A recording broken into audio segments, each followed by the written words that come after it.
എന്റെ സാഹചര്യം നോക്കുമ്പോൾ എന്റെ അമ്മയാണ് ഒരു ദുഷ്ടസ്ത്രീയാണ്. എന്റെ വീട്ടിലോട്ട് ചെന്ന് നിൽക്കാൻ പറ്റുന്ന ഒരു സാഹചര്യമല്ല.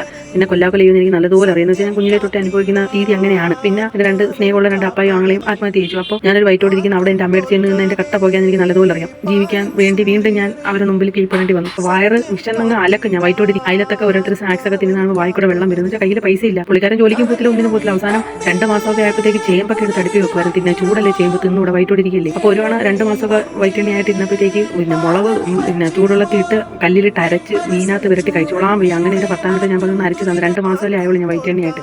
ജോലിയൊന്നും ചെയ്യാത്ത റെസ്റ്റാണ് പറഞ്ഞിരിക്കുന്നത്. 3 മാസം റെസ്റ്റാണ് പറഞ്ഞിരിക്കുന്നത്. അപ്പം ഞാൻ ചൂടുവെള്ളത്തിലിട്ട് ഞാൻ ഹസ്ബൻഡിനോട് ചെന്ന് പറഞ്ഞൊന്ന് അരച്ച് തരുമെന്ന് ചോദിച്ചു. അങ്ങനെ പുള്ളിക്കാരൻ വന്ന് കല്ലിലോട്ട് വെച്ച് ഇങ്ങനെ അരച്ച് കഴിക്കാൻ എനിക്ക് ആഗ്രഹം കേട്ടോ. അപ്പോൾ പുള്ളിക്കാരൻ ഇങ്ങോട്ട് അരച്ചപ്പോഴത്തേക്ക് അമ്മായിയമ്മയും കൂടി ചാടി പൊട്ടിച്ച് TV കണ്ടോണ്ടിരുന്നൊരു ഇങ്ങോട്ട് അരക്കുന്ന ശബ്ദം കേട്ടോണ്ട് വന്നതാ. പുള്ളിക്കാരൻ വെച്ച് എന്തുവാടി നീ എന്റെ മോനെ കൊണ്ട് ചെയ്യിക്കുന്ന, കല്ലി പിടിച്ച് അരപ്പിക്കുന്ന. ഞാൻ പറഞ്ഞു അതിനെന്താ അമ്മ അങ്ങനെ അരപ്പിച്ചൂടാ.